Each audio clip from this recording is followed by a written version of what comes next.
आर्थिक क्रियाएं होती है वो आपको चार प्रकार से देखने को मिलेगा। ठीक है, जिसमें कि पहला क्रियाएं आता है प्राथमिक क्रियाएं। अब प्राथमिक क्रियाएं के अंतर्गत कौन कौन से काम आते हैं उनको समझना है, बहुत कुछ ज्यादा इसमें नहीं है। इससे तो हमको लगता है कि हार्ड आपका 9th क्लास का ज्योग्राफी है, 8th क्लास का ज्योग्राफी, 8th क्लास का पढ़ो ना, देखो कहाँ कहाँ पर कौन कौन सा उद्योग है उस सब के बारे में दिया है। आई तो आसान है, ये सब समझना ज्यादा भारी बात नहीं है। तो प्राथमिक क्रियाओं के अंतर्गत हम लोग कृषि कार्य देखेंगे। सबसे मेन जो होता है कृषि कार्य है ना, पशुचारण, खनन, पेड़ पौधों से संबंधित वानिकी, इन सब क्रियाओं को समझना है ज्योग्राफी में, है ना। ये प्राथमिक क्रियाओं में किसी को कोई दिक्कत? चलिए पहले हम लोग पाठ परिचय देख लेते हैं बाबू। ठीक है, यहाँ पर पाठ परिचय देख लेते हैं सबसे पहले। चलिए देखिए, इस अध्याय में हम लोग क्या क्या पढ़ने वाले हैं उनको पहले डील कर लेते हैं। ठीक है, इस अध्याय की मुख्य अवधारणाओं में हम क्रियाओं के प्रकार देखें। क्रियाएं कितने प्रकार में बांटा गया है। जो मानवीय क्रिया होता है, जैसे हम लोग कोई भी काम करते हैं ना बाबू, तो कुछ ना कुछ कोई क्षेत्र में बांटा गया। जैसे आपके ही पिताजी, किसी के पिताजी जॉब करते होंगे, किसी के पिताजी जो है कहीं व्यापार करते होंगे, या किसी के पिताजी जो है इनमें से कोई जो है बस चलाते होंगे। अलग अलग कामों में संलग्न है और उन कामों से उन्हें आय की प्राप्ति होती है। ठीक है, तो उन्हीं को क्रियाओं में बांटा गया। अब मान के चलिए सभी को थोड़ी ना एक में बांट देंगे, तो फिर पढ़ना मुश्किल हो जाएगा। खेतियों बाड़ी को एक में, और जो जॉब कर रहा है उसको भी एक में, जो निर्माण कर रहा है उसको भी एक में, ऐसे एक में कैसे बांट सकते हैं? तो मानव की क्रियाओं के आधार पर उसको अलग अलग क्षेत्रों में बांट दिया गया है, जिसको प्राथमिक, द्वितीयक, तृतीयक और चतुर्थक क्रियाएं कहते हैं।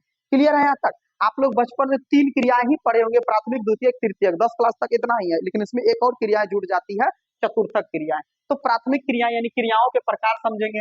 आखेटन क्या होता है बाबू? आखेटन का मतलब होता है शिकार। जो शिकार करता है, जो शिकार करता है, शिकारी को आखेटन कहते हैं। ठीक है, वो चीज समझेंगे, हंटिंग करना। क्लियर है? यहाँ पर देख ले, ये वर्ड बाबू बहुत इंपॉर्टेंट है, आखेटन, है ना। ये शिकार और शिकारी से संबंधित ये वर्ड है। पशुचारण। अब पशुचारण, पशु को पालना पोसना पशुचारण कहलाता है।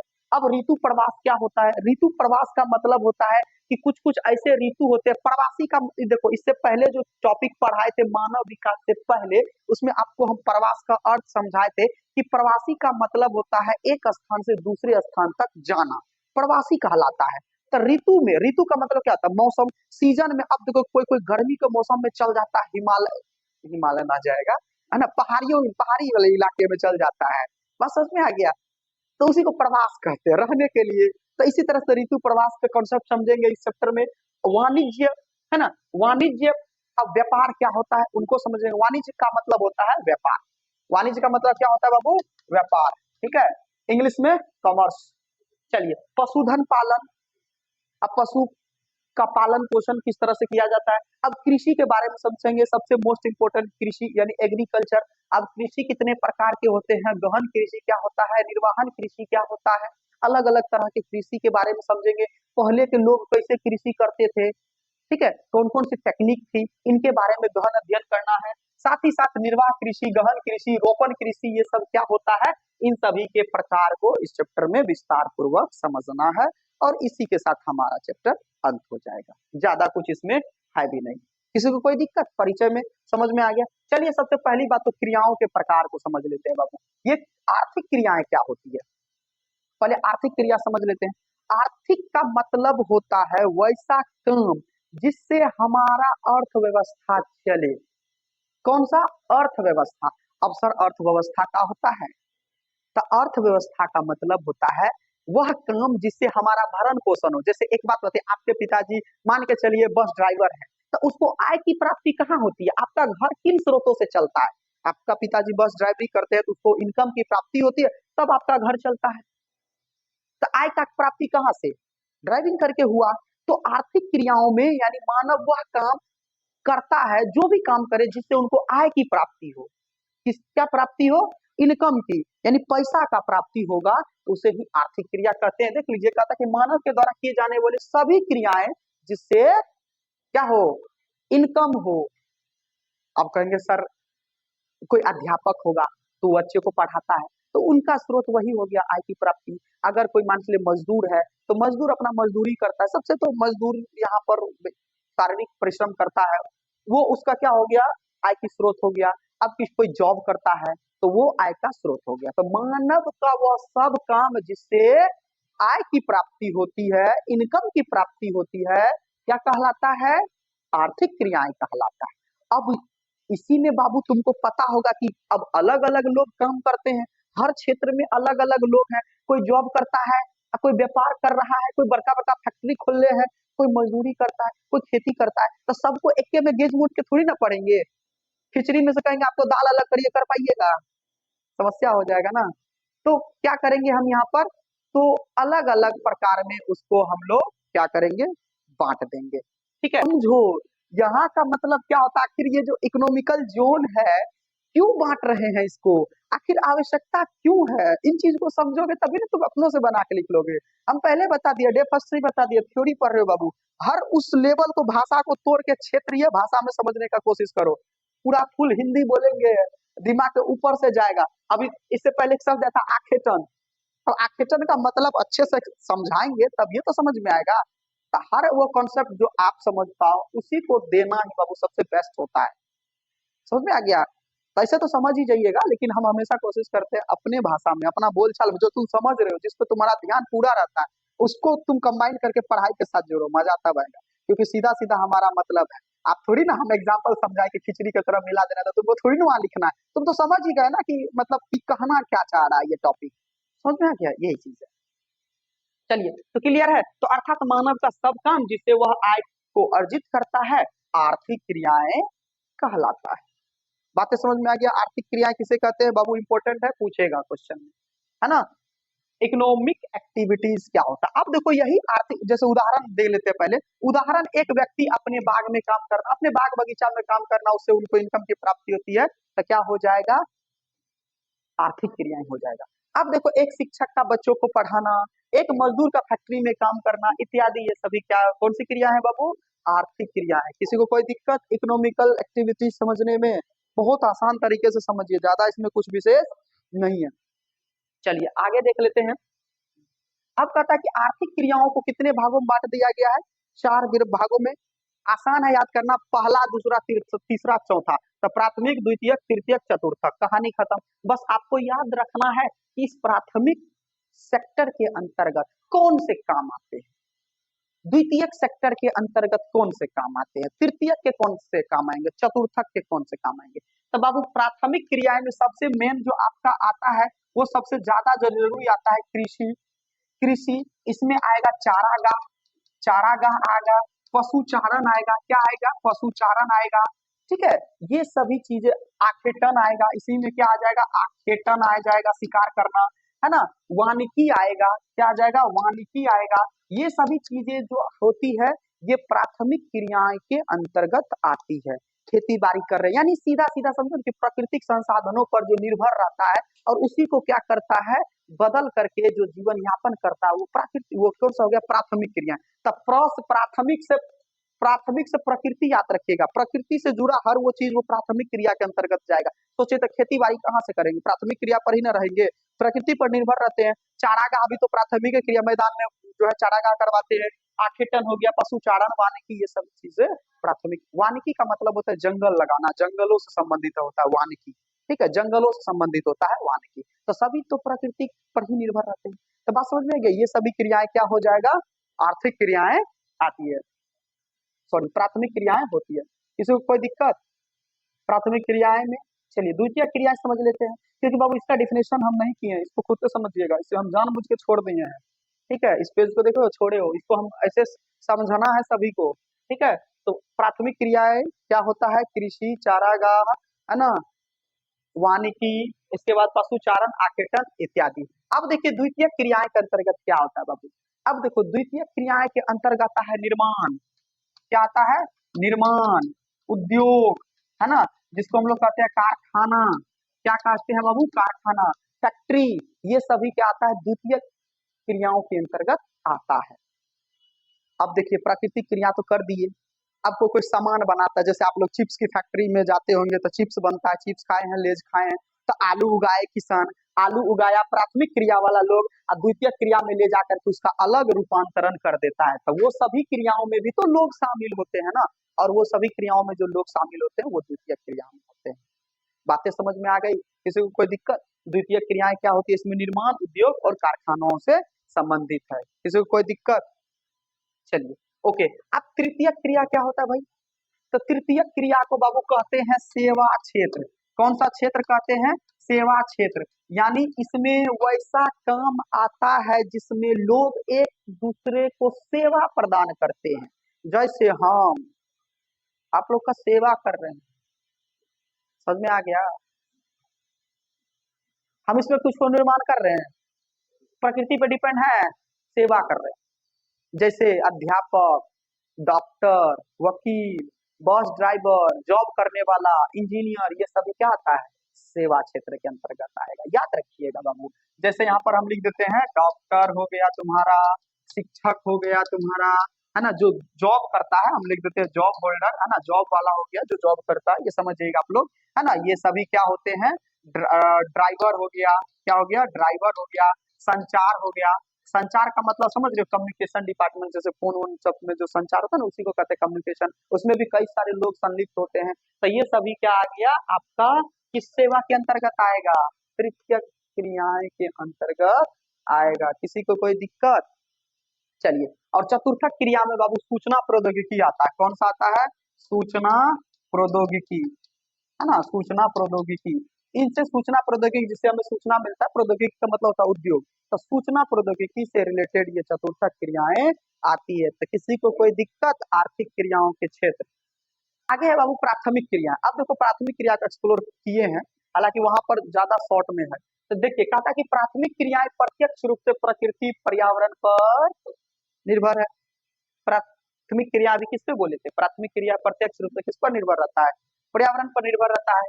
अब कहता है यह क्रियाएं पृथ्वी के संसाधन, यानी पृथ्वी का संसाधन, जैसे भूमि, जल, वनस्पति, भवन, है ना, ये क्या, भवन निर्माण, ये गलत है, वनस्पति, है ना, वनस्पति काट दीजिएगा यहाँ पर, वनस्पति से संबंधित है, संबंधी के उपयोग, है ना, वनस्पति के उपयोग के विषय में बताती है, बस वो कट दीजिएगा, कहीं से ऐड हो गया है ये, ठीक है, कहीं से ऐड हो गया है। तो यह क्रियाएं पृथ्वी के संसाधनों जैसे भूमि, जल, वनस्पति के उपयोग को बताती है। कोई दिक्कत? चलिए अगला पॉइंट देख लेते हैं। कहता है इस क्रिया के अंतर्गत भोजन संग्रह, यानी भोजन को जमा करना, पशुचारण, है ना, और मछली पालन, पशुचारण, मछली पालन, आखेटन, आखेट का मतलब शिकार होता है, शिकार, लकड़ी काटना, कृषि एवं खनन कार्य क्या है? शामिल होते हैं। किसी को कोई दिक्कत? इस कार्य के अंतर्गत, इसके अंतर्गत कौन कौन सा होता है, जो कि अभी हम इससे पहले एक्सप्लेन किए हैं। इसके बाद कहता है कि प्राथमिक क्रियाकलाप को करने वाले लोगों का कार्य क्षेत्र बाहर होने के कारण, अब देखो जो भी प्राथमिक क्रिया करता है बाबू, वो उसका क्षेत्र बाहर ही होता है, ठीक है, घर से बाहर होता है, अलग अलग, जैसे अब जहाँ जगह होगा वही ना करेगा। तो बाहर होने के कारण इसे क्या कहते हैं? लाल कॉलर श्रमिक कहते हैं। याद रखिएगा कौन सा? लाल कॉलर श्रमिक। लाल कॉलर श्रमिक, कुछ पूछेगा लाल कॉलर श्रमिक किसे कहते हैं? तो प्राथमिक क्रिया के करने वाले लोगों को लाल कॉलर श्रमिक कहा जाता है। अब कहता है आखेट। चलिए आखेट का मतलब समझ लेते हैं कि आखेट का मतलब क्या होता है? हंटिंग। तो आखेट का अर्थ होता है जंगली पशु पक्षियों का शिकार करके उन्हें भोजन के रूप में इस्तेमाल करना। आपको पता है पहले जो आदि मानव हुआ करते थे, आदिम कालीन लोग जो हुआ करते थे, वो जंगली जानवरों का क्या करते थे? शिकार करके खाने के रूप में प्रयोग किया करते थे, क्योंकि उस समय खेती बाड़ी नहीं होती थी।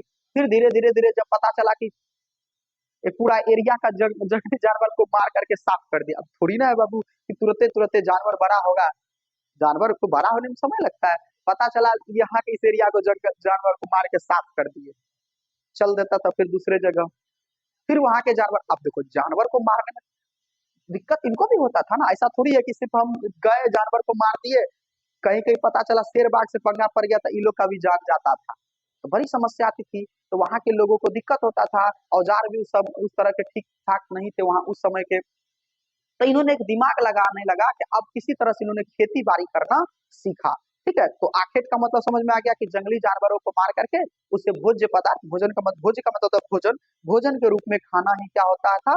आखेट कहलाता था। आखेट अगर पूछ दे तो आप लोग ऑब्जेक्टिव में तो पूछेगा, ऑब्जेक्टिव तो रहेगा ही, आखेट का अर्थ क्या होता है, क्लियर है यहाँ तक? आखेट कहलाता है। किसी को कोई दिक्कत? चलिए अब कहता है आखेटक। अब देखिए इसमें क लगल है, आखेटक, हंटर। अब देखो आखेट का मतलब होता है जंगली जानवर को मारना। अब मारेगा भी तो कोई ना कोई, तब मारने वाला आखेटक, सीधी सी बात। आखेट का मतलब होता है जंगली जानवर को मार करके भोजन के रूप में करना। अब भाई उसको तो कोई ना कोई मारेगा, अब मारने वाला आखेटक, सीधी सी बात। बात बुझे? आखेटक, आखेट करने वाला, आखेट का मतलब होता है शिकार करने वाला। शिकार करने वाला अर्थात पशु पक्षी का शिकार करने वाले को क्या कहते हैं? आखेटक कहते हैं। जैसे आदिम कालीन मानव, अभी तो हम लोग बहुत ही कम मारते हैं, अभी भी तुमको ऐसे ऐसे लोग दिख जाएंगे जो अभी अपना भोजन के लिए जानवरों को, छोटे छोटे जानवरों को, चिड़िया को मार करके खाते हैं। उस पर रोक लगना चाहिए, ठीक है। वो भी अभी जो वो देखो वो भी आदिम कालीन मानव ही होते हैं, उसका स्थिति सही नहीं होता है। जो झुग्गी झोपड़ी बना करके रहते हैं वही मार करके खाते हैं, ठीक है। तो आखेट और आखेटक का अर्थ समझ में आया होगा। क्लियर है यहाँ तक? किसी को कोई दिक्कत? चलिए, नहीं है, आगे बढ़ते हैं। अब कहता है कि मानव सभ्यता के शुरुआती युग में, मानव सभ्यता, जब मानव सभ्यता का शुरू हो रहा था, यानी मानव आए जब जगह पे, तो बाबू आने आए तो फिर उसको खाना पीना भी तो चाहिए, भोजन भी तो चाहिए, जिसको ईरा युग कहते हैं। कहता कि आदिम कालीन मानव को जीवन निर्वाह के लिए दो कार्य करना पड़ते थे। यानी जो मानव आदिम कालीन लोग थे, जो पहले के लोग थे, है ना, आदि मानव जिसको कहते हैं, वो कैसे रहा करते थे? तो वो सीधी सी बात है बाबू कि जीवन जीने के लिए दो ही, भोजन के लिए दो ही चीजों पर निर्भर होगा। पहला पशु पर, दूसरा खेती बाड़ी पर। इसके अलावा कोई ऑप्शन नहीं था। तो पहला जो है बाबू क्या है यहाँ पर? पशु पक्षी का शिकार करके जंगलों में खाने योग्य जंगली पौधे, जो जंगली पौधे और कंदमूल को इकट्ठा करना, है ना। इसमें पशु पक्षी का शिकार करना, जंगली से जंगली जो कंदमूल रहता था, कंदमूल समझ रहे हो, फल उस समय होता था, है ना। जो फल उल मिलता था, जड़ उड़, जो मतलब खाने के लायक होता था उसको खा करके जीवित रहता था, ठीक है। और दूसरा कि प्राचीन काल के आखेटक, आखेटक का मतलब शिकारी, याद रखिएगा, आखेटक मतलब शिकारी। अभी तुरंत समझाए थे कि शिकार करने वाला को आखेटक कहते हैं। आखेटक यानी शिकारी, पत्थर या लकड़ी के बने औजार एवं तीर का उपयोग करते थे। तो ये सभी क्या करते थे? पत्थर एवं लकड़ी के औजारों का प्रयोग करते थे शिकार करने के लिए, पेड़ों को काटने के लिए। अब मान के चले पेड़, अब पेड़ ही काटना है, या फिर फल तोड़ना है, या फिर कुछ भी। अब मान के कोई कोई फल जो होता है जमीन के अंदर लगता है, तो उसको किस तरह से उखाड़ा जाए, तो वो लोग लकड़ी का प्रयोग करते थे, पत्थर का औजार का प्रयोग करते थे, ठीक है। यहाँ तक क्लियर है? चलिए अब संग्रहण समझते हैं। संग्रहण का मतलब होता है कलेक्शन। कलेक्शन का मतलब होता है एक जगह जमा करके रखना। एक जगह क्या करके रखना? जमा करके रखना, उसी को कलेक्शन कहते हैं। अब कोई भी चीज का हो कलेक्शन कर सकते हैं। जैसे आप ही लोग खाना बना लेते हैं तो एक जगह उसको जमा करके रखते हैं, या हर चीजों का कलेक्शन, कई सारे चीज होते हैं, है ना, तो वो क्या करते हैं? जमा करके रखते हैं। समझ में आ गया? चलिए, कहता है कि संग्रहण का शाब्दिक अर्थ होता है संग्रह करना, अर्थात जमा या इकट्ठा करना। आसान सा शब्द है यहाँ पर। भोजन संग्रह विश्व के दो भागों में किया जाता है। अब देखो भोजन के बारे में समझ लेते हैं कि भोजन को कहाँ कहाँ जमा करके रखा जाता है। तो भोजन संग्रह जो विश्व के दो भागों में किया जाता है, एक उच्च अक्षांश वाले क्षेत्र में और एक निम्न अक्षांश वाले क्षेत्र में। उच्च अक्षांश वाले क्षेत्र कौन कौन आ गया? जैसे नॉर्थ कनाडा, उत्तरी, है ना, उत्तरी यूरोप और साउथ चील के जो है क्षेत्र है, इसमें भोजन को जमा करके रखा जाता है, संग्रहण किया जाता है, ठीक है। अब देखिए निम्न अक्षांश के क्षेत्र, इस क्षेत्र में उत्तरी कनाडा और उत्तरी यूरेशिया और साउथ के चिल, सॉरी चिल यहाँ पर होगा, ये इसको काट दीजिएगा, है ना, CHILE, चिल, है ना, चिल आते हैं, ठीक है। ये सभी जो है यहाँ पर भोजन का संग्रहण करके रखा जाता है, और ज्यादा इसमें कुछ विशेष नहीं है। चलिए आगे देख लेते हैं हम लोग। अब कहता है कि संग्रहण तीन पैमाने पर, देखो संग्रहण तीन पैमाने पर किया जाता है ना। अब देखिए, अब जब भोजन का संग्रहण करेंगे तो उसको किस तरह से करेंगे? तो इसको तीन पैमाने पर किया जाता है। पहला, जीविकोपार्जन संग्रहण, जीविका के लिए, जीविका मतलब जीने के लिए। अब भोजन का संग्रहण देखो, आप लोग भी कई सारे भोजन का संग्रहण करते हैं। जैसे एक बात बताइए, आप लोग देखे होंगे कई सारे ऐसे भोजन होते हैं जिसको हम लोग नाश्ता के रूप में करते हैं। एक एग्जाम्पल लेते हैं, नाश्ता के रूप में करते हैं, वो कई दिन तक स्टोर करके रखते हैं आप लोग। और जो हम लोग बनाते हैं सुबह सुबह में खाने के लिए, वो शाम तक स्टोर होता है, इससे ज्यादा स्टोर नहीं होता, खराब हो जाता है। तो संग्रहण भी कई तरह के होते हैं। एक हो गया जीविकोपार्जन संग्रहण। कौन सा हो गया? जीविकोपार्जन संग्रहण, ठीक है। संगठित संग्रहण, कौन सा संग्रहण हो गया? संगठित संग्रहण। कौन सा संग्रहण हो गया? संगठित संग्रहण और वाणिज्यिक संग्रहण। अब कुछ ऐसे संग्रहण होते हैं जो क्या करने के लिए किया जाता है? व्यापार करने के लिए किया जाता है। अब कुछ ऐसे भोजन होते हैं, जैसे मान के चलिए हमने धान का फसल उगाया और बड़ी मात्रा में उगाया, तो उसको क्या करेंगे? जमा करके रखेंगे, थोड़ी ना अपने खाने के लिए रखेंगे। तो जमा करके रखते हैं तब किसके लिए? वाणिज्य के लिए, यानी व्यापार के लिए। अब संगठित संग्रहण और कुछ कुछ ऐसे भोजन होते हैं जिसको हम लोग आजीविका यानी जीवन जीने के लिए इकट्ठा करके रखते हैं। क्लियर है यहाँ तक? 3 तरह के संग्रहण। चलिए आगे देख लेते हैं।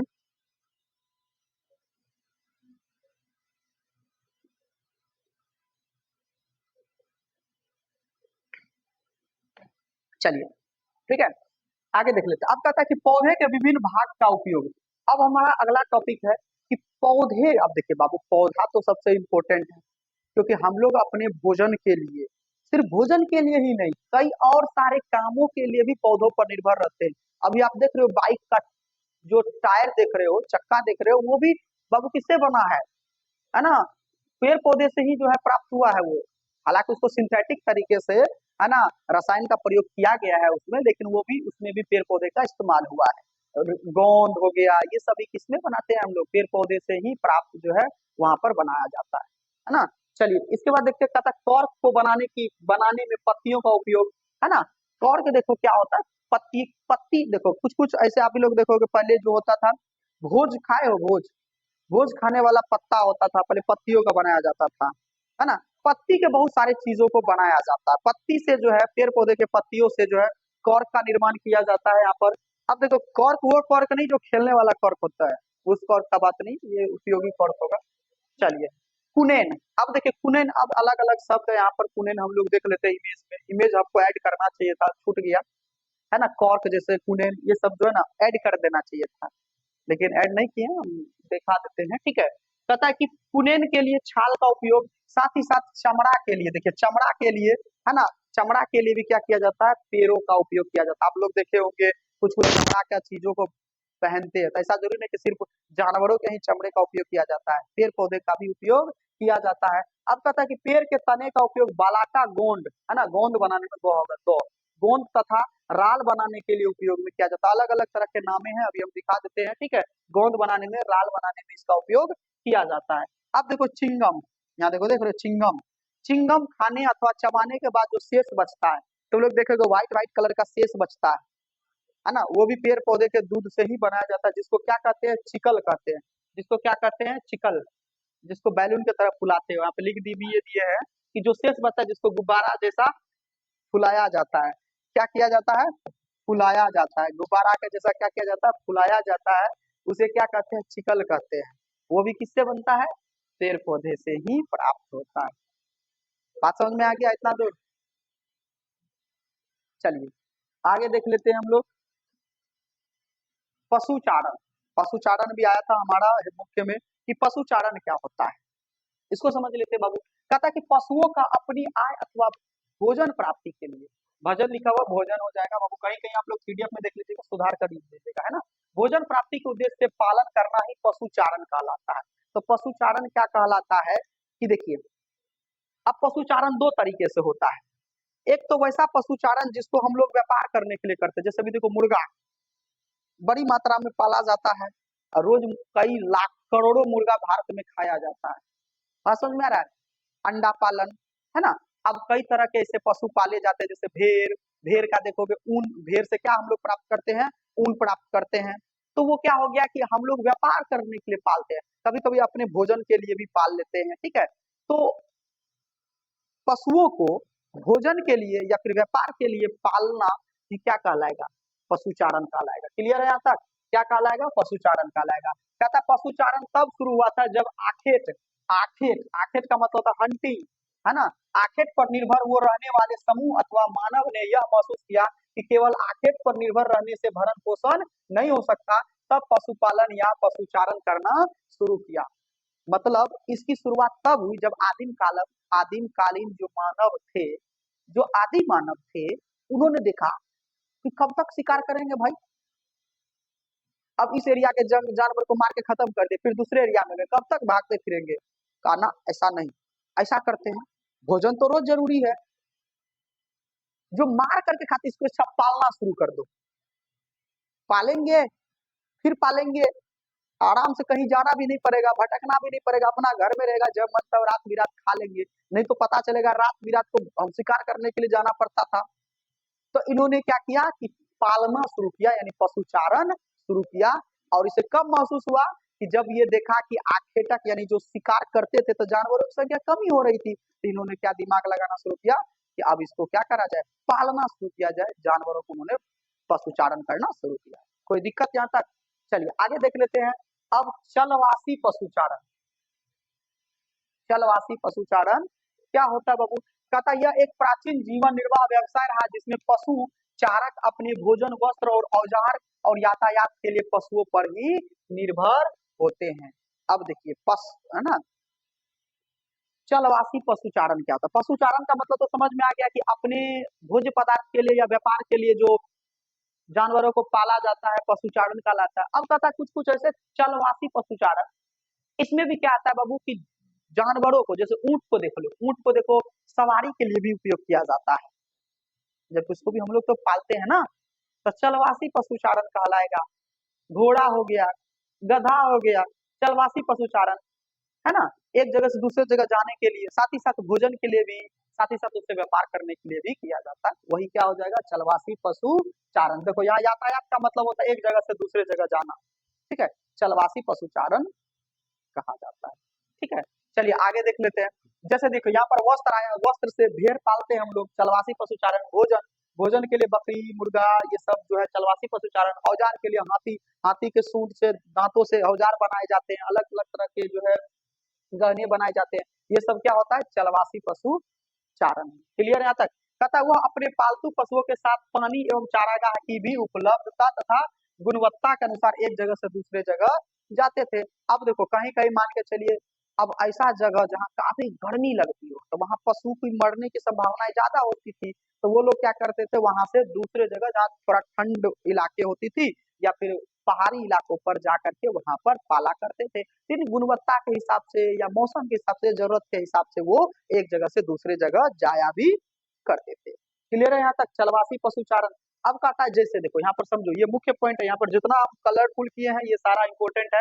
कहता है कि जैसे कटिबंधीय क्षेत्र, उष्ण, देखो उष्ण नहीं होगा, उष्ण, उष्ण का मतलब होता है गर्म, गर्म वाले क्षेत्र, जैसे अफ्रीका देखिए सबसे ज्यादा गर्म वाला क्षेत्र है, पूरा इक्वेटर पे ही पड़ता है अफ्रीका। वहां के लोग देखोगे काले काले होते हैं, क्यों होता है भाई, वहां का लोग तो गर्मी ज्यादा पड़ता है। बात समझ में आ रहा है? तो जो अफ्रीका का क्षेत्र है वहां पर क्या पाला जाता है, मुख्य रूप से गाय बैल, है ना, ये सब देखोगे वहां पर ज्यादा देखने को मिलेगा। हालांकि भारतों में, भारत भी तो उष्ण कटिबंधीय क्षेत्र है बाबू, भारत में भी तो 8 से 9 महीना गर्मी ही रहता है, 2 या 3 महीना ठंडी रहता है, ज्यादा ठंडी कहाँ रहता है। तो ये भी भारत का भी जलवायु कैसा है, उष्ण कटिबंधीय जलवायु है, यानी यहाँ भी गर्मी का मौसम ज्यादातर रहता है। बात समझ में आ गया? चलिए सहारा। अब सहारा रेगिस्तान, दुनिया का सबसे बड़ा रेगिस्तान सहारा रेगिस्तान, सुने होंगे, सहारा डिजर्ट, दुनिया का सबसे बड़ा मरुस्थल है ये, ठीक है। और एशिया रेगिस्तान, एशिया रेगिस्तान, एशिया का रेगिस्तान कौन है बाबू, थार। एशिया का सबसे बड़ा रेगिस्तान कौन सा है, थार है। तो इन पे आपको क्या देखने को मिलेगा बाबू, भेड़ देखने को मिलेगा, बकरी और ऊंट यहाँ पर पाली जाती है। तो चलिए अफ्रीका वाले क्षेत्र में गाय और क्या देखने को मिल जाएगा, बैल। और मरुस्थल जैसे सहारा मरुस्थल, एशिया का मरुस्थल जैसे थार हो गया, है ना। एशिया का सबसे बड़ा मरुस्थल कौन सा हो गया बाबू, एशिया, है ना। तो कौन सा डिजर्ट हो गया, थार। कौन सा डिजर्ट हो गया, थार डिजर्ट, ठीक है, थार हो गया। इन सब में क्या पाला जाता है, तो भेड़ बकरी, ठीक है, ऊंट हो गया, है ना। और जो है ये सब पाला जाता है। सहारा, देखिए सहारा अरबी शब्द है, सहारा का मतलब क्या होता है, सहारा अरबी शब्द है जो सहारे से लिया गया, किससे लिया गया, सहारे, यहाँ देखिए, है ना, सॉरी सहारा, किससे लिया गया है, सहारा। सहारा अरबी शब्द है जो सहारा से लिया गया है, जिसका अर्थ होता है मरुस्थल, जिसका अर्थ होता है मरुस्थल। कहिएगा सर ये मरुस्थल क्या होता है, इसको भी चर्चा कर दीजिए। तो मरुस्थल, देखिए मरुस्थल दो तरह के होते हैं। एक तो बाबू पहले मरुस्थल को समझ लेते तब इसके दो प्रकार को समझेंगे। मरुस्थल का मतलब होता है वैसा भूमि जहां पर फसल नहीं उगता है, खेती बाड़ी नहीं होती है। अब जैसे देखिए बालू वाला इलाका, तुम रेगिस्तान चले जाओ वहाँ फसल होबे नहीं करता है। तो उसी तरह से दुनिया का सबसे बड़ा जो मरुस्थल है, रेगिस्तान है, वो सहारा है। और एशिया का जो सबसे बड़ा मरुस्थल है वो कौन सा है, तो थार डिजर्ट है, ठीक है। अब देखिए मरुस्थल दो तरह का होता है, एक तो बंजर भूमि, बालू वाला भूमि, एक होता है पानी वाला भूमि, जैसे अंटार्कटिका बर्फे जमल रहता है। एक बात बताइए, जमीन पर खाली बर्फे जमल है तो खेती कर सकोगे? तभी हम तुरंत ना बताते हैं, मरुस्थल का मतलब होता है खेती न होने वाला, जहाँ खेती नहीं कर सकते हैं। अब पानी में खेती करोगे, बर्फ पे खेती करने जाएंगे, होगा ही नहीं, तो वो भी मरुस्थल कहलाता है। बातें समझ में आ रहा है? मरुस्थल का मतलब होता है वैसा भूमि जहाँ पर खेती बाड़ी संभव ही नहीं होगा। क्लियर है? तो चलिए इसके बाद सहारा, अरबी शब्द सहारा से लिया गया जिसका अर्थ होता है मरुस्थल। क्लियर है? आपका था तिब्बत, तिब्बत का जानते हो चीन में है। तिब्बत और एंडीज पर्वत है ना, एंडीज पर्वत पर्वतीय भाग में जैसे याक और लामा पाया जाता है। याद रखिएगा, ऑब्जेक्टिव में पूछता है कि तिब्बत और, है ना, एंडीज पर्वतीय क्षेत्रों के में क्या पाया जाता है? याक, लामा, तुम देखोगे याक का बड़ा बड़ा बाल होता है ना, ये सभी पाए जाते हैं। क्लियर है? आपका था आर्कटिक, आर्कटिक और उत्तरी ध्रुव जो यानी ठंडे वाले इलाके में होते हैं, वहां पर क्या पाया जाता है? रेंडियर पाया जाता है। ठीक है, क्या पाया जाता है? रेंडियर जानवर है बाबू, रेंडियर जो ठंड इलाके में पाए जाते हैं। बात समझ में आ गया? चलिए आगे देख लेते हैं, अगला पॉइंट हम लोग का है बाबू ऋतु प्रवास। देखिए ऋतु प्रवास आ गया, तो प्रवास का मतलब होता है एक जगह से दूसरे जगह जाना। ठीक है, प्रवासी कहलाता है। जैसे आप देखिए प्रवासी के कई सारे फैक्टर हम बताए थे, कोई भोजन के तलाश में एक जगह से दूसरे जगह जाता है, कोई जीवन जीने के लिए, आनंद जीने के लिए दूसरे जगह चल जाता है ना। जैसे तुम लोग देखोगे गर्मी के मौसम में जो है यहाँ से पहाड़ी इलाका में चल जाता है कुछ लोग बसने के लिए, तो प्रवासी कहलाता है। तो ऋतुओं के हिसाब से, मौसम के हिसाब से भी लोग क्या करते हैं, एक जगह से दूसरे जगह जाते हैं, तो उसे क्या कहते हैं? प्रवासी कहा जाता है, ऋतु प्रवास कहा जाता है। क्लियर है यहाँ तक? तो कहता है कि प्रवास का अर्थ होता है एक जगह से दूसरी जगह जाना, तो मौसम के अनुसार, मौसम के अनुसार यानी ऋतु के अनुसार स्थान में परिवर्तन, यानी एक जगह से दूसरी जगह जाना क्या कहलाता है बाबू? ऋतु प्रवास कहलाता है। ऋतु का मतलब मौसम, प्रवास का मतलब एक जगह से दूसरी जगह जाना, तो मौसम के हिसाब से एक जगह से दूसरी जगह जाना ऋतु प्रवास कहलाता है। किसी को कोई दिक्कत? चलिए आगे देख लेते हैं। अब देखो जैसे गर्मी के दिनों में पशु चारक जो होता है, यानी जो पशु को पालने वाला होता है, वह मैदानी भागों में पर्वतीय चारागाह की ओर प्रवास करता है। जो मैदानी भाग होता है, अब देखो गर्मी के मौसम में मैदानी भाग में ज्यादा गर्मी लगती है, जैसे बिहार, उत्तर प्रदेश, ये कौन सा भाग है? मैदानी भाग है, इसमें ज्यादा गर्मी लगता है, तो ये लोग क्या करता है? चल देता है पहाड़ी इलाका। अब देखो तुम्हें लोग देखोगे पूरा गर्मी के मौसम में जून जुलाई में लोग पहाड़ पर घूमने चल जाते हैं, क्योंकि पहाड़ी का मौसम जो होता है वो ठंडा होता है ना, तो वहां पर जो ये लोग चले जाते हैं। तो देखिए तो ऋतु के हिसाब से गया ना एक जगह से दूसरी जगह, से ऋतु प्रवास हो जाएगा। भारत में हिमालय के पर्वतीय क्षेत्रों में जैसे गुज्जर, बकरवाल एवं भूतिया लोगों का, है ना, ये भूतिया जनजाति है ना, भूतिया लोगों का समूह जो है गर्मी के मैदानी क्षेत्रों से पर्वतीय क्षेत्रों में चले जाते हैं। यानी गर्मी के मौसम में ये लोग क्या कर देते हैं? पर्वतीय क्षेत्रों में चले जाते हैं। तो इसी को ऋतु प्रवास कहते हैं, यानी मौसम के हिसाब से एक जगह से दूसरी जगह जाना। किसी को कोई दिक्कत? ये बात चलिए देखते हैं। अब कहता है कि वाणिज्यिक पशुपालन। देखो वाणिज्यिक पशु, वाणिज्य का मतलब होता है व्यापार, है ना, जो व्यापार करने के लिए जो पशुपालन किया जाता है, जैसे अभी हम तुरंत बताए थे भेड़ का पालन व्यापार करने के लिए किया जाता है। ठीक है, जैसे मुर्गे का पालन व्यापार करने के लिए किया जाता है, जैसे गाय का भी पालन, जैसे गाय से दूध हम लोग प्राप्त करते हैं तो उसको दूध को बेचा जाता है, तो ये सब क्या हो जाएगा बाबू? वाणिज्यिक पशुपालन कहलाएगा। देखो ज्योग्राफी का भाषा आसान है, समझ लो तो लिख दोगे, रटने का जरूरी नहीं, एक बार पढ़ोगे आ जाएगा दिमाग में कि वाणिज्यिक, वाणिज्य का मतलब व्यापार, पशुपालन का मतलब हो गया पशु को पालना, तो जो व्यापार के लिए पशुपालन करेंगे वही ना वाणिज्यिक पशुपालन कहलाएगा। जैसे ऊंट हो गया, ऊंट पे से भी तो सवारी करवाते हैं, है ना। इसके बाद आपका कौन सा हो गया? भेड़ हो गया, मुर्गा पालन हो गया, ये सब क्या हो गया? वाणिज्यिक पशुपालन हो गया। तो कहता है चलवासी पशुचारण की अपेक्षा वाणिज्यिक पशुधन पालन अधिक व्यवस्थित और पूंजी प्रधान है। यानी जो हम लोग बिजनेस के लिए जो पशुपालन करते हैं वो ज्यादा उसमें पूंजी की जरूरत होती है, और वो बाबू क्या होता है? अस्थाई भी होता है, एक जगह पर उसको क्या करके रखना होता है? पालना होता है। ठीक है, तुम जैसे देखोगे अभी दूध आप लोग जो दुकान से खरीद करके खाते हो, कहाँ से आता है? गाय का दूध है, डेयरी से आता है, और उस डेयरी में कौन भेजता है? कंपनी को कौन भेजता है? भारत में जितने भी जो छोटे छोटे या बड़े बड़े पैमाने पर जो गाय पालते हैं वही ना दूध भेजते हैं। तो देखोगे वहां उसका एक शेड बनाया जाता है, गाय को अच्छे से रखा जाता है, व्यवस्था किया जाता है, फिर उसका दूध निकाला जाता है। बात समझ में आ गया? तो ये कौन सा पालन हो गया बाबू? है ना, वाणिज्यिक पशुपालन हो गया। तो ये सब भी तो बाबू प्राथमिक सेक्टर के अंतर्गत आएगा ना, अभी हम तुरंत ने बताए थे प्राथमिक सेक्टर। तो अभी टोटल हम लोग कौन सी क्रियाएं पढ़ रहे हैं? प्राथमिक क्रियाएं पढ़ रहे हैं। कौन सा क्रिया पढ़ रहे हैं? प्राथमिक क्रियाएं पढ़ रहे हैं, द्वितीय क्रियाएं बाद में, द्वितीय क्रिया का तुम्हारा दूसरा चैप्टर होगा 6 लेसन। ये 5वां लेसन में केवल प्राथमिक क्रियाएं पढ़ना है। बातें समझ में आ रहा है? चलिए आगे देख लेते हैं। कहता है कि यह वेस्टर्न संस्कृति यानी वेस्टर्न कल्चर यानी पश्चिमी देशों से लिया गया है। इसमें फॉर्म अस्थाई और विशाल होते हैं। यानी इसमें क्या करते हैं, जो व्यापार करने के लिए, अब देखो कोई भी अगर व्यक्ति अगर व्यापार करने के लिए पशु को पालेगा तो क्या करेगा, छोटे सा 2-4 गो गाय रख लेगा, पालेगा, क्या फायदा होगा? पता चलेगा 2-4 गो गाय से तो अपने दूध, अपना गौ, अपना जो है टोलों का जो है दूध को पूरा पूर्ति कर सकते हैं। 10 गो गाय पालेंगे तो पता चलेगा 2-4 गो घर को 1-1 लीटर दूध दिए खत्म। व्यवहार थोड़ी होगा, उससे क्या होगा, 5,000 10,000 रुपया आएगा। तो जो व्यापारिक कृषि होता है वो लार्ज अमाउंट पे ज्यादा मात्रा में क्या किया जाता है, फॉर्म फॉर्म का मतलब वैसा जगह जहां पर उसको पाला जाता है, फॉर्म स्थापित किया जाता है।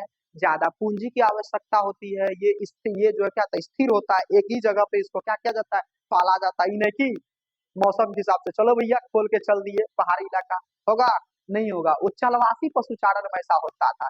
जबकि वाणिज्यिक पशुचारण में क्या होगा, उसको गाय भैंस को मान चलिए पाल रहे हैं तो उसको उसी के हिसाब से वहां पर मौसम देना पड़ेगा। कभी कभी तो हम देखे थे कि बड़े बड़े फॉर्म में एसी लगल रहता है। अब गर्मी के मौसम में एसी लगल रहेगा ताकि उसको उसका तबीयत खराब ना हो। सोचिए, तो कौन सा हो गया, वो वाणिज्यिक पशु चारण हो गया। किसी को कोई दिक्कत? चलिए आगे देख लेते हैं। इसमें केवल एक ही प्रकार के पशु पाले जाते हैं। अब एक ही प्रकार का पशु, जैसे गाय पाल रहे हैं तो गाये पाल रहे हैं, भेड़ पाल रहे हैं तो भेड़े पाल रहे हैं, एक ही प्रकार के पशु पाले जाते हैं। ठीक है, जैसे भेड़, बकरी, गाय, बैल, भैंस, घोड़े इत्यादि। क्लियर है? इसमें पशुओं का पालन पोषण एवं प्रजनन, पशुओं का पालन पोषण एवं प्रजनन वैज्ञानिक तरीकों से किया जाता है। वैज्ञानिक तरीके से नहीं करेंगे, तुम देखोगे आजकल जो दूध निकालने की टेक्निक होती है ना, मशीनों से निकाली जाती है। देखोगे गाय पे जो है वो लगा दिया जाता है, उससे दूध निकाला जाता है। दूध निकालने की वैज्ञानिक पद्धति, अब मेहनत नहीं करता है।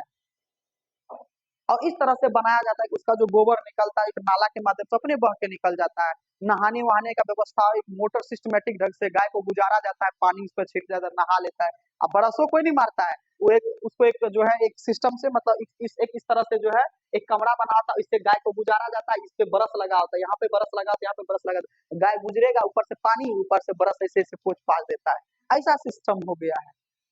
वैज्ञानिक तरीके से क्या किया जाता है यहाँ पर, अब पशु जो है पालन किया जाता है। तो ये सब बाबू व्यापारिक तो जो है व्यापार करने के लिए, पैसा कमाने के लिए किया जाता है। ऐसा थोड़ी नहीं कि हम खाने पीने के लिए इतना फैसिलिटी देंगे, पता हमको 1 लीटर दूध चाहिए तो इतना कहें दिमाग लगाएंगे। बात समझ में आ गया? तो क्या हो जाएगा ये, इसमें एक ही प्रकार के पशु पाले जाते हैं और साथ ही साथ पालन पोषण एवं प्रजनन वैज्ञानिक तरीकों से किया जाता है। इससे प्राप्त मांस, अब देखो जानवर को पालेंगे तो मांस प्राप्त होता है, दूध प्राप्त होता है, खाल चमड़ा भी प्राप्त होता है, कई तरह की चीजें प्राप्त होती है। क्या करते हैं, उसको संशोधित करके नया नया सामान बना के बाजार में बेच करके क्या कमाते हैं, दमरी कमाते हैं। समझ में आ गया? वही हो गया दमरी। ठीक है, दमरी का मतलब क्या आता है, पैसा। समझ में आ गया? चलिए आगे देख लेते हैं। किसी को कोई दिक्कत यहाँ तक में? वाणिज्यिक पशु पालन कितना आसान टॉपिक है, ज्यादा कुछ है नहीं, बस एक पेज और बचा है, ज्यादा कुछ नहीं बचा है। चलिए अब समझते हैं कृषि, मोस्ट इंपोर्टेंट, एग्रीकल्चर, खेती बाड़ी। अब इसको, इससे तो सभी को पता होगा, इससे तो सभी जुड़े हुए होते हैं, है ना। कृषि का अर्थ होता है फसल का उत्पादन। अब हम खेती कर रहे हैं, हम फसल उत्पादन कर रहे हैं। कृषि का मतलब क्या होता है, फसल उत्पादन। क्लियर है? कृषि का अर्थ होता है फसल उत्पादन। ठीक है, जैसे फसल उत्पादन करना, पशुपालन करना, ये सब भी कृषि के अंतर्गत ही आता है। चलिए, कृषि एक प्राथमिक क्रिया है, ये तो प्राथमिक क्रिया है ही, जिसका मुख्य उद्देश्य होता है प्राकृतिक संसाधनों का प्रयोग करके मानवीय आवश्यकताओं की पूर्ति करना। तो प्राकृतिक संसाधन का ही ना उपयोग करते हैं, जैसे प्राकृतिक संसाधन भूमि, भूमि का उपयोग करके मानव की जरूरतों को पूरा करते हैं। तो कृषि का क्या होता है बाबू, कृषि एक प्राथमिक क्रिया जिसका मुख्य उद्देश्य होता है प्राथमिक क्रियाओं का उपयोग करके मानवीय आवश्यकताओं को पूरा करना, कृषि कहलाता है। अब कहता है कि निर्वाह कृषि, है ना। कौन सा कृषि देखेंगे, सबसिस्टेंस एग्रीकल्चर, निर्वाह कृषि। अब देखिए निर्वाह कृषि क्या होता है। कृषि होता है दो तरह का, एक निर्वाह कृषि, एक वाणिज्यिक कृषि, आगे पढ़ेंगे। अब कुछ खेती वैसा होता है जो केवल जीवन जीने के लिए किया जाता है, जैसे, है ना, जैसे फल का, सब्जी का, है ना, ये फल सब्जी बोल रहे हैं, धान गेहूं मक्का, मक्का को छोड़ दीजिए, धान गेहूं खाने पीने वाला वो सब क्या होता है बाबू, वो जो है तुम्हारा कौन सा कृषि के अंतर्गत आएगा, निर्वाह कृषि के अंतर्गत आएगा। यानी सीधा सीधा जो है वैसा कृषि जो जीवन यापन के लिए किया जाता है, जीवन जीने के लिए किया जाता है, निर्वाह कृषि कहलाता है। जैसे धान गेहूं साग सब्जी ये सब क्या हो गया, निर्वाह कृषि किया जाता है। और एक और कृषि होता है वाणिज्यिक कृषि। अब देखो वाणिज्यिक कृषि क्या होता है आगे समझाएंगे फिर, लेकिन यहाँ बता देते ताकि अंतर समझ जाओ। वाणिज्यिक कृषि वह कृषि होता है जिसमें लोग इसको स्टोर करके नहीं रखते, जीवन यापन के लिए नहीं, डायरेक्ट बाजार में बेचा जाता है। जैसे जूट देखे हो, पटवा, उसको क्या करते हैं, जूट को काट कर घर में कोठी में रखते हैं, डायरेक्ट बाजार में सेल किया जाता है।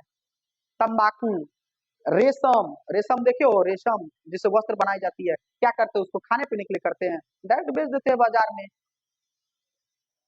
बात समझ में आ रहा है। तो वो होता है व्यापारिक कृषि, आजीवन निर्वाह कृषि जो खाने पीने के लिए हम लोग उपयोग करते हैं। क्लियर है यहाँ तक। चलिए जीव निर्वाह कृषि समझ में आ गया। अब देखो निर्वाह कृषि दो प्रकार का होता है, एक हो गया आदिम कालीन निर्वाह कृषि जो आदि मानव करते थे, और एक हो गया गहन निर्वाह कृषि। तो चलिए आदिम कालीन निर्वाह कृषि को समझते हैं आज के क्लास में, ठीक है। तो चलिए आदिम कालीन निर्वाह कृषि क्या होता है, कहता है कि यह कृषि आदिम जाति के लोग यानी जो आदि मानव था वो करता था, यह उष्ण कटिबंधीय क्षेत्रों में किया जाता था। यह कौन सा क्षेत्रों में किया जाता था, उष्ण कटिबंधीय यानी गर्मी इलाकों में किया जाता था, और यह आदि मानव के द्वारा किया जाता था। इसके प्रमुख क्षेत्र अफ्रीका, दक्षिण मध्य अफ्रीका तथा उष्ण कटिबंधीय वाला भाग था। अब पता है कि इसमें वनस्पति को जला दिया जाता था। अब देखो इस वाले खेती में क्या किया जाता था बाबू, जितना भी पेड़ पौधा रहता था ना, जंगल रहता था ना, जला देता था। तो जो जंगल जला दिया जाता तो उसका जो राख बचता है ना बाबू, राख काम का होता है, वो राख फिर मिट्टी में मिल गया।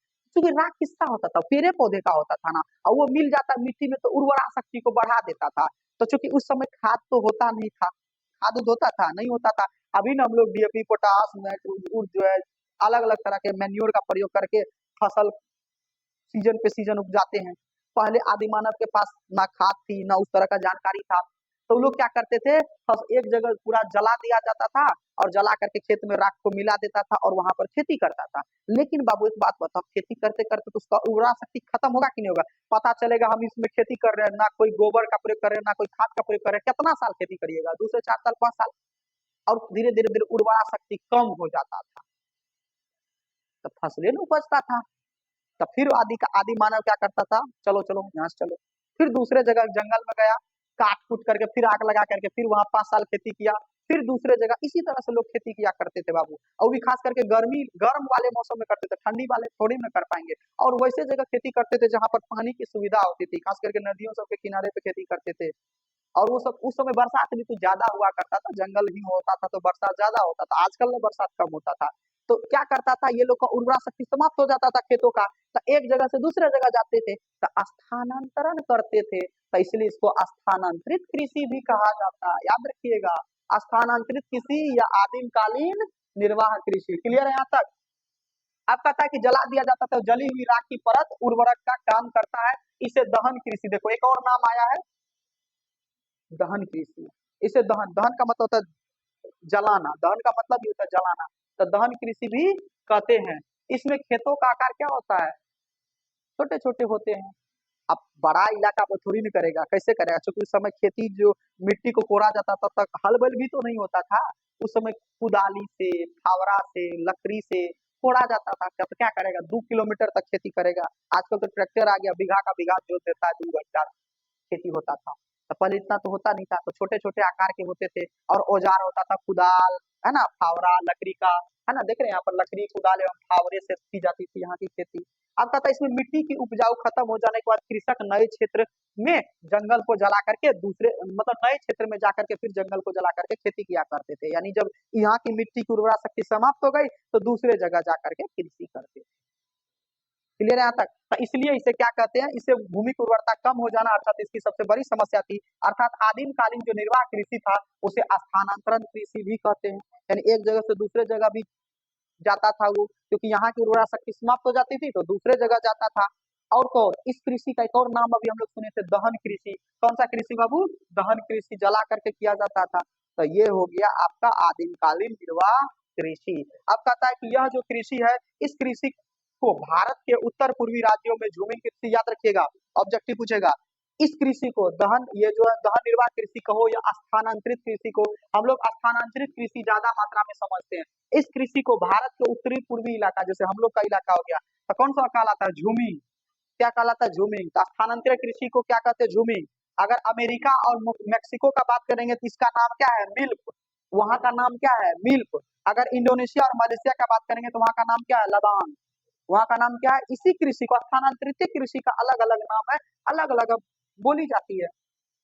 अब तुम ही कहीं पे चले जाओ तो किसी एक चीजों को, है ना, एक चीजों को अलग अलग भाषाओं में बोली जाती है, अलग अलग नाम है उसका। तो भारत में जो है, यहाँ पर भारत के उत्तरी पूर्वी इलाकों में झूमिंग कृषि कृषि कहते हैं, झूम खेती। अगर तुम वहीं चले जाओगे, अगर मध्य अमेरिका और मैक्सिको में, तो इसको क्या कहते हैं, मिल्क कहते हैं। अगर तुम मलेशिया इंडोनेशिया की तरफ चले जाओ तो इसी कृषि को लदान कृषि कहा जाता है। तीनों अलग अलग नाम हो गया, इसको याद रखिएगा, बहुत इंपॉर्टेंट है। तो आज के क्लास को हम बस इतना ही रखते हैं, है ना। बाकी तुम्हारा नेक्स्ट पार्ट में पूरा कवर ही कर देंगे, ठीक है। तो प्राथमिक क्रियाओं में आई होप कि आप लोगों को समझ में आ रहा होगा इतना सारा चीज। निर्वाह कृषि समझते हैं ना, क्या समझेंगे, गहन निर्वाह कृषि। गहन निर्वाह कृषि क्या होता है, इनको समझिएगा। चलिए, कहता है कि यह दो प्रकार का होता है। निर्वाह कृषि के बारे में आप लोग को पहले से समझा चुके हैं कि निर्वाह कृषि वह कृषि होता है जो जीवन यापन के लिए किया जाता है। जैसे हम कोई अनाज उपजाते हैं, वो खाने पीने के लिए करते हैं। लेकिन एक कृषि वाणिज्यिक कृषि होता था जो व्यापार के लिए किया जाता था, जैसे जूट हो गया, कपास हो गया, रेशम हो गया, तंबाकू हो गया। क्या इसको खाएंगे, नहीं, डायरेक्ट बाजार में सेल किया जाता है। तो ऐसे सब जो कृषि होते थे वो वाणिज्यिक या व्यापारिक कृषि के अंतर्गत आते थे, ठीक है। चलिए, तो गहन निर्वाह कृषि का तक यह चावल प्रधान गहन निर्वाह कृषि है ना। अब गहन निर्वाह कृषि जो है बाबू दो प्रकार का होता है। एक पहला चावल, है ना। देखिए, चूंकि निर्वाह कृषि का मतलब था जीवन यापन वाला कृषि, और जीवन यापन वाला कृषि कौन, चावल। चावल भी तो हम लोग खाते हैं, जीने के लिए ही खाते हैं। तो चावल प्रधान गहन कृषि क्या होता है, इसमें चावल जो होता है बाबू अत्यधिक मात्रा में उपजाया जाता है, और यह मुख्य फसल होता है। कहता है इसमें खेतों का आकार क्या होता है, छोटा होता है, छोटा छोटा खेत बना करके चावल को उपजाया जाता है, जिसमें जनसंख्या घनत्व अधिक होता है। यानी चावल का जो खेतों का आकार होता है छोटा होता है, और इसमें ज्यादा से ज्यादा मात्रा में भी लोग उपजाने में जो है लगते हैं। समझ में आ गया। कहता है कि इसमें यंत्रों के मुकाबले मजदूर और श्रमों का क्या होता है, अधिक उपयोग होता है। देखिएगा आप लोग, धान को उपजाने में थोड़ा बड़ी मेहनत है। पहले तो धान को उपजाने के लिए क्या करते हैं, धान के बीज को दूसरे खेत में रोपा जाता है, रोपा नहीं, छीड़ देते हैं, निकल आता है। फिर उस धान के रोपे हुए भाग को, उसको क्या कहते हैं, मूड़ी, मूड़ी कहा जाता है ना। उसको क्या करते हैं, उसको ले करके फिर दूसरे खेत में पूरा पानी डाल करके, या फिर उसमें क्या किया जाता है, उसको रोपा जाता है, प्लांटिंग किया जाता है एक एक करके, ठीक है। तो इसमें क्या होता है, श्रमिकों की अधिक आवश्यकता होती है। इसमें पशुओं के गोबर की खाद तथा हरी खाद का उपयोग किया जाता है, और भी कई सारे खाद डाले जाते हैं। तो इसी को कहते हैं गहन निर्वाह कृषि। अगला समझते हैं चावल रहित गहन कृषि। अब चावल रहित यानी जिसमें चावल नहीं उगाया जाएगा, तो गेहूं उगाया जाएगा, अलग अलग और चीजें उगाया जाएगा। तो जिसमें चावल की खेती नहीं करके गेहूं, सोयाबीन, जौ, दाल इत्यादि की खेती की जाती है, वो कौन सा खेती कहलाता है, तो चावल रहित गहन खेती। क्या होगा, चावल रहित गहन खेती। क्लियर है यहाँ तक। चलिए नेक्स्ट देख लेते हैं हम लोग अपना। कहता है देखो रोपण कृषि क्या होता है, इनके बारे में चर्चा कर लेते हैं। देखो बाबू, रोपण कृषि वैसा कृषि होता है, वह कृषि होता है रोपण कृषि जिसमें पौधों को रोपा जाता है। जैसे देखिएगा चाय, कॉफी, रबर, इन सबको रोपा जाता है। लेकिन तुम गेहूं का बात करो तो गेहूं लेते हैं, छीट देते हैं, आ जाता है, निकल जाता है। तो रोपण कृषि वो होता है जिसमें प्लांट को क्या क्या करते हैं, एक एक करके रोपते हैं, ठीक है, जमीन के अंदर प्लांट करते हैं। क्लियर है। इसमें खास करके मुख्य रूप से क्या क्या आएगा बाबू, और तो एक बात बताओ, इसको रोपण कृषि का अक्सर फायदा ये होता है कि इस कृषि का डायरेक्ट लाभ हम लोगों को मिलता है, डायरेक्ट बाजार में बेचा जाता है। जैसे हम कपास उगाए, या फिर हम मान के चलिए हम चाय का भी बागान लगाए, तो क्या करते हैं, इसमें हमको डायरेक्ट फायदा होता है, हम रखते नहीं है, डायरेक्ट बाजार में बेच देते हैं। क्लियर है, रोपण कृषि कहलाता है। जैसे कहता है कि इसमें चाय, कॉफी, कोक, रबर इत्यादि का जो है क्या किया जाता है बाबू, लगाया जाता है। जैसे अनानास को भी देखोगे, जो पेड़ होता, पौधा होता है, उसको एक एक करके रोपते हैं, ना कि छीट देते हैं, तो रोपण फसल कहलाता है। क्लियर है यहाँ तक। कहता है कि इसमें कृषि का आकार बहुत बड़ा होता है। सही बात है, तुम देखोगे चाय का बागान तो छोटा छोटा चाय का बागान नहीं होता, यहाँ से वहां तक देखते रहोगे चाय का बागान। जैसे केला का पौधा भी आ जाता है रोपण कृषि के अंतर्गत। देखोगे केला का जो बागान होता है बाबू, छोटा बागान नहीं होता, देखोगे केला का तो लगले रहता है यहाँ से वहां तक, ठीक है, तब ना फायदा होगा। और इसको क्या हम लोग स्टोर करके रखते हैं, नहीं डायरेक्ट बाजार में बेच देते हैं, ठीक है। तो इसमें क्या होता है, खेतों का आकार बहुत बड़ा होता है, जिसको हम लोग क्या कहते हैं, बागान कहते हैं। कहते हैं ना कि खेत केला का बागान लगेले है। छोटका चीज छोटा मान के चले, हम इतना इतना दूर में क्या करेंगे, केला लगा देंगे, तो क्या कहेंगे, बागान कहेंगे। बागान तब कहा जाएगा जब खेत का आकार बहुत बड़ा होगा, बहुत लार्ज पैमाने पर जो है हम क्या करेंगे, इन सब का पौधा को लगाएंगे, तो बागान कहा जाएगा। इसमें अधिक पूंजी की आवश्यकता होती है, सही भी बात है। अगर मान के चलिए अब ज्यादा मात्रा में ज्यादा क्वांटिटी में अगर लगाएंगे तो पूंजी ज्यादा नहीं लगेगा, पूंजी की मात्रा अधिक होती है ना, इसमें पूंजी की आवश्यकता अधिक पड़ती है। इसमें केवल एक ही फसल का उत्पादन किया जाता है, यानी वन टाइम में एक ही फसल। जैसे मान के चलिए हम केला का बागान लगाएंगे तो खाली केले दिखेगा, चाय का बागान लगे खाली चाहिए दिखेगा, ज्यादा मात्रा में पूंजी की भी आवश्यकता ज्यादा होती है, और इसमें केवल एक ही पौधे को लगाया जाता है। ऐसा थोड़ी है कि चाइयों का खेती कर दिए उसी में और रबरों लगा दिए, ऐसा नहीं होता है, एक ही पौधे को लगाया जाता है। क्लियर है। और इसमें श्रमिकों की जो जरूरत होती है वो बड़ी संख्या में होती है, यानी इसमें मजदूर सब जो होता है, क्या होता है बाबू, ज्यादा मात्रा में मजदूरों की आवश्यकता होती है। क्लियर है यहाँ तक। कहता है नेक्स्ट कि फ्रांस वाले ने पश्चिमी अफ्रीका में कॉफी और कोकोआ के पौधे लगाई थी। ये जो फ्रांस जो था, कोक वही होता है, कोक, ठीक है। तो फ्रांस वाले ने अफ्रीका में कॉफी और कोक का पौधा, कोक तुम लोग देखे हो, कॉफी तो देखे होंगे ना, कोक होता है, ये भी पीने वाला ही होता है बाबू, कॉफी। एक कॉफी होता है, कोक उसी तरह से होता है। हाँ, कोक पीने ही वाला होता है, ये भी एक बेवरेज होता है, समझ में आ गया। जैसे कॉफी भी हम लोग पीते हैं ना, कॉफी वो डाल करके जो है चाय दूध में पिया जाता है, समझ में आ गया, डाल करके। तो उसी तरह से जो है यहाँ पर ये भी एक प्रकार का क्या होता है, पीने वाला ही होता है। तो अफ्रीका में कोक और कॉफी की पौधे लगाया था अंग्रेज। अब देखो, अंग्रेज ने भारत और श्रीलंका में भी क्या लगाया था, चाय के बाद मलेशिया में रहकर रबर के पौधे लगाए थे। तो अंग्रेज क्या किया था, यहाँ पर चाय का बागान लगाया, क्योंकि चाय का शुरुआत वही किया था, अंग्रेज ही किया था, है ना। भारत में चाय प्रचलन नहीं था, चाय वही किया था। तो चाय के लिए उन्होंने चाय बागान लगवाया भारत में, श्रीलंका में। फिर यहाँ पर रबर की भी फैक्ट्रियां डलवाई, ये रबर के पौधे भी लगवाए। अंग्रेजों ने भारत और श्रीलंका में चाय के बागान, मलेशिया में रबर के बागान, पश्चिमी द्वीप समूह में गन्ना एवं केले के बागान विकसित किया था। कहाँ कहाँ पर कौन कौन सी चीज लगाए थे उसको ध्यान देना है। वर्तमान में अधिकतम है ना, अधिक बागानों पे नियंत्रण देश की सरकार अथवा नागरिकों के पास है। चाय के बागानों के लिए ढालों का प्रयोग किया जाता है। अब समझिएगा, अभी भी देखिए वर्तमान में जो बागान है वहां पर अधिकार किसका है, नागरिक का है। जैसे मान के हमको बागान लगाना, अपना खेत में लगा दिए, तो कहीं कहीं पर सरकार भी बागान लगाती है, गवर्नमेंट भी खेती बाड़ी करवाती है ना, लार्ज अमाउंट पे, तो बहुत ही कम मात्रा में। तो बागानों का जो स्वामित्व होता है वो नागरिकों के पास होता है। और खेत चाय के लिए जो कृषि का प्रयोग किया जाता है वो ढाल वाले, ढालू मतलब ढाल वाले जगहों पर चाय के लिए। जैसे तुम देखोगे पहाड़, दार्जिलिंग जाओगे घूमने तो पहाड़ों पर क्या होता है, चाय के बागानों का कृषि किया जाता है। तो ढाल वाले जगहों पर क्या किया जाता है, चाय के बागानों को लगाया जाता है। क्लियर है यहाँ तक। आगे देख लेते हैं।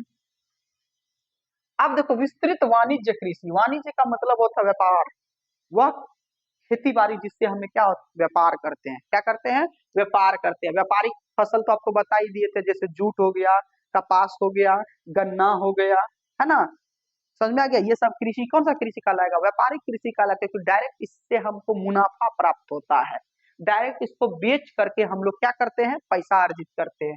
क्लियर है। तो इसका मुख्य फसल गेहूं है। इसमें खेतों का आकार क्या होता है, बहुत बड़ा होता है। ये देखो विस्तृत के अंतर्गत आ जाएगा, क्या आ जाएगा, विस्तृत के अंतर्गत। इसमें खेती वैज्ञानिक तरीके से तथा यंत्रों के माध्यम से किया जाता है। क्लियर है यहाँ तक। कहता है इसमें प्रति एकड़, यहाँ पे डैश दीजिएगा, प्रति एकड़ उत्पादन कम होता है परंतु प्रति व्यक्ति उत्पादन अधिक होता है। यानी प्रति एकड़ जितना उपजना चाहिए, जैसे एकड़ समझ रहे हो, एक एकड़, एक एकड़ में जितना उपजना चाहिए उससे थोड़ा कम होता है, लेकिन प्रति व्यक्ति यानी एक व्यक्ति जितना मेहनत करता है उससे इसको ज्यादा उपज होता है गेहूं। ठीक है। तो गेहूं को क्या कहते हैं, विस्तृत वाणिज्यिक कृषि कहते हैं। क्लियर है, अधिक उत्पादन होता है। अब कहता है इस प्रकार की कृषि का मुख्य क्षेत्र यूरेशिया, है ना, यानी यूरोप और एशिया। यूरेशिया मतलब यूरोप और एशिया, ठीक है। जैसे हमारा एशिया महादेश है, यूरोप है, तो यूरोप और एशिया के जो कुछ कुछ क्षेत्र हैं उसमें ये सब खेती किया जाता है। यूरोप और एशिया के स्टेपीज क्षेत्र, उत्तरी अमेरिका के पेरीज और अर्जेंटीना के पंपाज, याद रखिएगा, यहाँ पर ऑब्जेक्टिव पूछ सकता है। अर्जेंटीना के पंपाज है ना, यूरेशिया के स्टेपीज तथा उत्तरी अमेरिका के प्रेयरीज इलाकों में ये विस्तृत वाणिज्यिक कृषि किया जाता है। इसमें वैज्ञानिक तरीकों से खेती बाड़ी की जाती है, समझ में आ गया। और इसमें मुख्य रूप से गेहूं को उपजाया जाता है। आगे देखते हैं नेक्स्ट, कहता अब मिश्रित कृषि। अब क्या होगा बाबू, मिश्रित कृषि, यानी कृषि के साथ साथ हम लोग पशुचारण को भी करेंगे। कहता है कि मिश्रित कृषि में फसल उत्पादन और पशुपालन दोनों को समान महत्व दिया जाता है। यानी हम लोग खेती भी बाड़ी भी कर रहे हैं और पशुपालन भी कर रहे हैं, तो उसी को कहते हैं मिश्रित कृषि। क्या कहते हैं, मिश्रित कृषि कहते हैं। अब कहता है कि चारे की फसल मिश्रित कृषि के मुख्य उदाहरण है। चारा यानी उपजाना, चारा मतलब होता है खिलाने वाला, ठीक है, चारा का मतलब क्या होता है, खिलाने वाला। तो चारे की फसल भी इसमें क्या होता है, मिश्रित कृषि के उदाहरण है। मिश्रित कृषि का मतलब तो मिला हुआ, खेती बाड़ी भी कर रहे हैं और साथ साथ हम लोग पशुचारण भी कर रहे हैं, पशु भी पाल रहे हैं। क्लियर है। इसमें खेतों का आकार निम्न होता है, मध्यम होता है, छोटा छोटा होता है, समझ में आ गया। यह विश्व की अत्यधिक विकसित भागों में की जाती है। अब कहता है कि वैसे देश जो विकसित है उसमें किया जाता है ये वाला सब खेती। मिश्रित कृषि उत्तरी, देखो याद रखिएगा, उत्तरी पश्चिमी यूरोप, उत्तरी अमेरिका का पूर्वी भाग, यूरेशिया के कुछ भाग में किया जाता है। यहाँ पर मिश्रित कृषि की जाती है। सब तो बाबू इसे याद रखना आप लोगों को, कहाँ पर, उत्तरी पश्चिमी यूरोप है ना, उत्तरी अमेरिका का पूर्वी भाग, इन सब जगहों पर मिश्रित कृषि किया जाता है। अब कहता है इसमें बोई जाने वाली मुख्य फसल। अब देखो मिश्रित कृषि में कौन कौन सा फसल बोई जाती है, याद रखिए, गेहूं, जौ, राई, मक्का और चारा। अभी देखो यहाँ चारा आया था ना, ये सब की फसलें क्या की जाती है, मिश्रित फसल में के अंतर्गत बोई जाती है। समझ में आ गया मिश्रित फसल क्या होता है। चलिए आगे देख लेते हैं। मिश्रित फसल के बाद नेक्स्ट टॉपिक क्या है, डेयरी कृषि। अब तो डेयरी कृषि तो जान ही रहे हैं बाबू, डेयरी जैसे डेयरी आप लोग का जो दूध आता है, डेयरी कृषि के अंतर्गत ही आता है। कोई ना कोई व्यक्ति तो जैसे आप लोग जो जाते हैं दुकान से फटाक से दूध खरीद के लेके आ जाते हैं, कहाँ से आता है वो दूध, तो कोई ना कोई किसान लार्ज अमाउंट पर, लार्ज स्केल पर गाय को पालता होगा या भैंस को पालता होगा, तभी तो उसको भी तो कृषि ही कहेंगे। क्योंकि आपको पता है कि बाबू ये जो है प्राथमिक क्रिया के अंतर्गत ये सब चीजें आती है, तो कृषि समझेंगे। कहता इस कृषि में सर्वाधिक पूंजी की आवश्यकता होती है। इसमें दूध का उत्पादन के लिए पशुओं का पालन अत्यधिक मात्रा में किया जाता है। बात समझ में आ रहा है, इसमें दूध का उत्पादन किया जाता है क्योंकि डेयरी का संबंध ही तो दूध से है ना, इसमें पशुओं का पालन किया जाता है। क्लियर है, डेयरी कृषि, किसी को कोई दिक्कत। कहता है इसका निर्माण, अब देखो इसका निर्माण वैसे जगहों पे किया जाता है जो नगर होता है, खास करके गांव सब में तो कम में होता है। गांव में लोग क्या करते हैं, अपना जरूरत पूरा करने के लिए दो गो गाय को पालते हैं। डेयरी नहीं दिखे को नहीं को मिलेगा गाँव में। शहर के आसपास या फिर नगर के आसपास डेयरी देखने को मिलेगा। इसमें क्या करेगा, बड़ा बड़ा जो है उसके लिए रहने के लिए क्या बना दिया जाता है, घर बना दिया जाता है। हम तो उस दिन बता रहे थे बाबू, एसी भी लगा दिया जाता है उसमें। गाय माल को एसी, पंखा, हर चीज की सुविधा दे करके तब उससे किया जाता है, वैज्ञानिक तरीके से उससे दूध निकाला जाता है। और तब जा करके उसे मशीनों की सहायता से दूध निकाल करके अब फिर क्या किया जाता है, उस दूध को फैक्ट्रियों में भेजा जाता है। जहां पर फैक्ट्रियों में अच्छे से दूध को क्या किया जाता है, उसका केमिकलिंग प्रोसेस से दूध के जितने भी जो सूक्ष्म जीव होते हैं उसको मार करके पैकेट में पैक करके फिर बाजार में बेच दिया जाता है। तो ये हो गया डेयरी कृषि। समझ में आ रहा है। तो देखो खेती बाड़ी भी बहुत तरह के होते हैं, कुछ कुछ हम लोग जो खाते हैं जीवन जीने के लिए, निर्वाह कृषि। बात समझ में आ रहा है, वाणिज्यिक कृषि, डेयरी डेयरी कृषि, समझ में आ रहा है ये सभी चीजें। तो डेयरी कृषि का संबंध किससे है, दूध उत्पादन से है। डेयरी कृषि का संबंध दूध उत्पादन से है। चलिए आगे देखते हैं, बाजार के लिए सब्जी खेती एवं उद्यान कृषि। अब बाजार के लिए सब्जी कहाँ से आता है बाबू, उद्यान से, बगीचा से। देख लेते हैं, कहता है कि इनमें खेतों का आकार छोटा होता है, सब्जी का बागान अक्सर छोटा ही होता है, ठीक है। कहता है इसमें गहन श्रम और अधिक पूंजी की आवश्यकता होती है। गहन श्रम का मतलब होता है अत्यधिक, एक तो लेबर लगेगा और जो है मेहनत भी ज्यादा लगता है।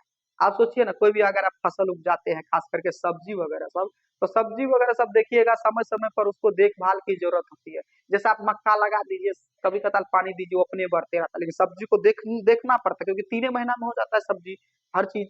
तो ये जो सब्जी होता है इसमें क्या होता है कि गहन श्रम और अधिक पूंजी की आवश्यकता होती है। शीत क्षेत्रों में कृत्रिम ताप का भी इसमें कृषि में प्रयोग होता है। आप कहेगा कि बाबू कि शीत क्षेत्र, जैसे मान के चलिए वैसे प्रदेश जो ठंडा इलाका में होते हैं तो वहां तो सब्जी होगा नहीं, क्योंकि सब्जी को थोड़ा बहुत गर्मी का भी मौसम चाहिए, तो वहां पर क्या किया जाता है, आर्टिफिशियल तरीके से क्या किया जाता है, गर्मी प्रदान किया जाता है। जैसे सोचो अभी ठंड, जैसे अभी गर्मी का मौसम है, तो हम लोग आर्टिफिशियल तरीके से ठंडा लाते हैं, कहिएगा कैसे, एसी लगा देते हैं, तो कृत्रिम तरीके से ना ठंडी आया जी, आया कि नहीं आया। तो वहां पर भी किसी तरह से गर्मी का जो है प्रबंध करके खेती बाड़ी किया जाता है। ठीक है, चलिए नेक्स्ट टॉपिक समझते हैं। अब देखो पुष्प उत्पादन, ये भी बाबू खेती बाड़ी से संबंध है। फूलों का उत्पादन, देखोगे बड़े पैमाने पर फूल का भी उत्पादन करके लोग फूलों का व्यापार करते हैं। बात समझ में आ गया, फूलों का व्यापार करते हैं। कहता है कि नीदरलैंड पुष्प उत्पादन में विशिष्ट स्थान रखता है, याद रखिएगा। पुष्प उत्पादन में सबसे प्रमुख देश कौन सा, नीदरलैंड। यहाँ ट्यूलिप नाम का जो पौधा होता है, ट्यूलिप का फूल देखे हैं, फ्लावर, ट्यूलिप सुने होंगे है ना। ट्यूलिप नामक पुष्प को क्या किया जाता है, उगाया जाता है, और ये पूरे यूरोप में क्या है, भेजा जाता है, पूरे यूरोप में फेमस है ट्यूलिप का पौधा। समझ में आ गया। तो चलिए ट्यूलिप उत्पादन में कौन सा देश आगे है, नीदरलैंड। ठीक है, चलिए आगे देखते हैं ट्रक कृषि क्या होता है। देखिए ट्रक कृषि वह कृषि होता है जिसमें एक रात में ट्रक के द्वारा बाजारों में पहुंचाया जाता है। टमाटर हो गया, सब्जी हो गया, ट्रक कृषि होगा, क्योंकि इसको एक रात से ज्यादा देर लगेगा तो सड़िए जाएगा, खत्म ही हो जाएगा। तो इसीलिए इस कृषि को क्या कहते हैं, ट्रक कृषि कहते हैं। ठीक है, जैसे इसमें सब्जियां आ गया बाबू, सब्जी को तो एक ही रात में पहुंचाना होगा।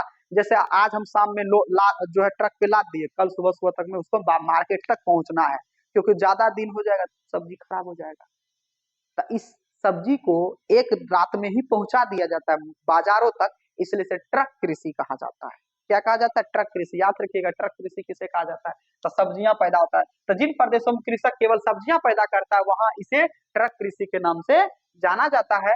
ट्रक फार्म एवं बाजार के बीच की दूरी जो एक ट्रक रात भर में करता है, इस आधार पर इसका नाम ट्रक कृषि रखा गया है। यानी फार्म, फार्म का मतलब होता है वह जगह जहाँ सब्जियां उगाई जाती है, और बाजार वह जगह होता है जहाँ बेची जाती है। तो फार्म से सब्जी को ट्रक लाद करके बार मार्केट तक एक रात में पहुंचा देता है, इसीलिए इसे ट्रक कृषि के नाम से जाना जाता है। और कुछ नहीं है इसमें विशेष। तो पहला ही क्लास में मेन मेन चीज हम लोग समझे, तो इसमें तो सिर्फ कृषि के बारे में समझ रहे हैं। क्लियर है यहाँ तक। चलिए अब सहकारी कृषि समझते हैं और सामूहिक कृषि समझेंगे। सहकारी कृषि क्या होता है, सहकारी कृषि वह कृषि होता है जिसमें कुछ लोगों का समूह मिल करके कृषि करता है, सहकारी कृषि कहलाता है, सीधी सी बात है। तो कहता है कि जैसे जब कृषकों का समूह कृषि से अधिक लाभ कमाने के लिए अपनी इच्छा के अनुसार सहकारी संस्था बनाकर, यानी एक संस्था बना करके कई सारे लोग उसमें मिल करके कार्य करते हैं और उससे लाभ लेते हैं, तो इसे सहकारी कृषि कहते हैं। इसको लेकर के सहकारी आंदोलन चला था, और इस आंदोलन का सबसे ज्यादा जो सफलता किसको मिला था, डेनमार्क को मिला था। और वहां प्रत्येक कृषि व्यवहारिक रूप से इस संस्था का नागरिक है। तो सहकारी कृषि कहने का मतलब हो गया वैसा कृषि जिसमें कुछ लोग लाभ कमाने के लिए, जैसे समझिएगा हम क्या किए, 20 आदमी का समूह बनाए, 20 आदमी समूह बनाए, 20 आदमी को बोले कि देखो भाई 1-1 लाख तुम दो, सब दो। एक एक लाख सबसे लिए 20 लाख जमा हो गया। अब क्या किए, अब देखो किसी एक व्यक्ति के पास तो नाम रहेगा नहीं, तो उस 20 चूंकि जुड़ा हुआ है, तो एक हम नाम खोल दिए, कंपनी किसी भी नाम से खोल दिए, वो संस्था बना दिए, और उस संस्था में और उस संस्था के नाम से जगह जगह जा करके जमीन लेकर के मिलजुल करके खेती कर रहे हैं। तो जितना भी पैसा आएगा संस्था के नाम से आएगा, तो उसी को कहते हैं सहकारी कृषि। यानी एक से अधिक लोग जब समूह बना करके लाभ कमाने के लिए कृषि करता है, तो उसे सहकारी कृषि कहा जाता है। इसमें फायदा होता है, मिलजुल करके कार्य करता है, अच्छी बात है कि फायदा होता है। बात समझ में आ रहा है। चलिए आगे देख लेते हैं सामूहिक कृषि। इस कृषि में उत्पादन के साधन पर पूरा समाज का अधिकार होता है। जो सामूहिक कृषि होता है ना, जैसे आप लोग घरे में देखिएगा, पिताजी का जमीन है, सब बेटा मिल करके खेती करता है, सामूहिक कृषि होगा। कहता है यह कृषि सामूहिक श्रम पर आधारित होती है, और इसमें पूरा समाज मिलजुल करके एक साथ कृषि करता है। कभी घर भी कर सकता है या फिर पूरा समाज मिल करके कार्य करता है, तो उसे सामूहिक कृषि कहा जाता है। बात समझ में आ गया। देखो बहू, आने वाले समय में कुछ बचे ना बचे, लेकिन कृषि एक ऐसा सेक्टर होगा जिसमें रोजगार मिलने की चांसेस है। ठीक है, क्योंकि कृषि सबसे हमारी जरूरत का पहला चीजें है, इसीलिए तो इसे प्राथमिक संसाधन के अंतर्गत रखा गया, प्राथमिक क्रियाएं के अंतर्गत रखा गया है। कि ये पहला काम होगा, कुछ बचे ना बचे, जॉब खत्म हो जाएगा, आर्टिफिशियल इंटेलिजेंस आ रहा है, रोबोट आ रहा है, मेल फीमेल के जगह पे रोबोट काम करेगा आने वाले कुछ 2 4 5 10 20 साल 50 साल जितना भी हो, ठीक है। और सबका जॉब खत्म होने वाला है बाबू, है ना।